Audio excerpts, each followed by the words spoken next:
और कैबिनेट विस्तार से पहले कई राज्यपाल बदले गए। हरियाणा के राज्यपाल एसएन आर्या को बदला गया। बंडारू दत्तात्रेय को बनाया गया हरियाणा का नया गवर्नर। एसएन आर्या को त्रिपुरा का राज्यपाल बनाकर भेजा गया है। थावरचंद गहलोत को कर्नाटक का राज्यपाल बनाया गया है। मंगूभाई छगन भाई को मध्य प्रदेश के नए राज्यपाल बनाया गया। रमेश बैस को झारखंड का राज्यपाल बनाया गया। कल हो सकता है मोदी मंत्रिमंडल का में बड़ा फैसला। अहम जानकारी हम आप तक पहुंचा रहे हैं। बदले गए महामहिम, कल हो सकती है मंत्रिमंडल में फेरबदल। हरियाणा के राज्यपाल एसएन आर्या को बदला गया।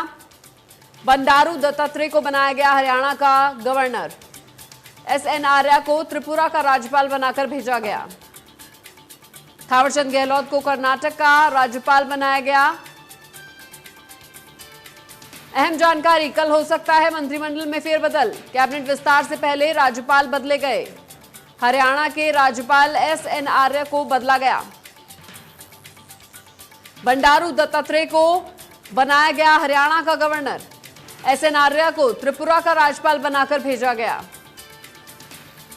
थावरचंद गहलोत को कर्नाटक का राज्यपाल बनाया गया। कैबिनेट विस्तार से पहले कई राज्यपाल बदले गए। हरियाणा के राज्यपाल एसएन आर्या को बदला गया। बंडारू दत्तात्रेय को बनाया गया हरियाणा का नया गवर्नर। एसएन आर्या को त्रिपुरा का राज्यपाल बनाकर भेजा गया। अहम जानकारी हम आप तक पहुंचा रहे हैं। कल हो सकता है मंत्रिमंडल में फेरबदल और उससे पहले महामहिम बदले गए। कैबिनेट विस्तार से पहले कई राज्यपाल बदले गए। हरियाणा के राज्यपाल एसएन आर्या को बदला गया। बंडारू दत्तात्रेय को बनाया गया हरियाणा का नया गवर्नर। हरियाणा के नए गवर्नर बने हैं बंडारू दत्तात्रेय। थावरचंद गहलोत को कर्नाटका का राज्यपाल बनाया गया। एसएन आर्या को त्रिपुरा का राज्यपाल बनाकर भेजा गया है। कैबिनेट विस्तार से पहले कई राज्यपाल बदले गए हैं। हरियाणा के राज्यपाल एसएन आर्या को बदला गया। बंडारू दत्तात्रेय को बनाया गया हरियाणा का नया गवर्नर। और इसी बीच रुक कर लेते हैं बड़ी खबर का। दिल्ली में राजनीति में निष्क्रिय है, निष्क्रिय नहीं, हमेशा सक्रिय रहा, कहा चौटाला ने।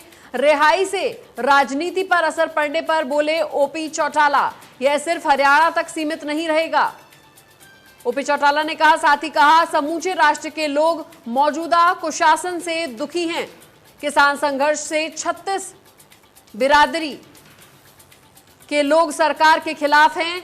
किसने कहा है कि मैं चुनाव नहीं लड़ सकता? मेरे चुनाव लड़ने पर आयोग को निर्णय लेना होगा। मुझे उम्मीद है कि चुनाव लड़ने की कोई पाबंदी नहीं होगी।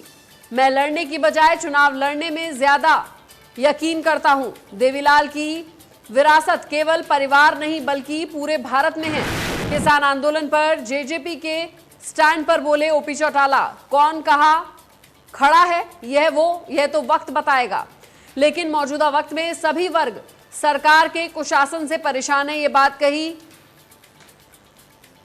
ओपी चौटाला ने। रिहाई के बाद ओपी चौटाला ने हुंकार भरी है। किसने कहा कि मैं चुनाव नहीं लड़ सकता? यह बात कही ओपी चौटाला ने। यह सिर्फ हरियाणा तक सीमित नहीं रहेगा, यह बात कही ओपी चौटाला ने। समूचे राष्ट्र के लोग मौजूदा कुशासन से दुखी हैं। किसान संघर्ष से 36 बिरादरी के लोग सरकार के खिलाफ हैं। दिल्ली में उन्होंने बात कही, मैं राजनीति में निष्क्रिय नहीं, हमेशा सक्रिय रहूं।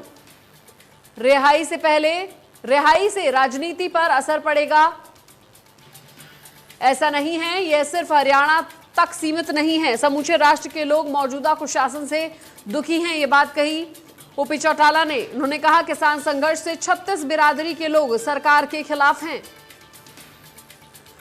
उन्होंने कहा, किसने कहा मैं चुनाव नहीं लड़ सकता? ओपी चौटाला ने अपनी बातें रखी हैं।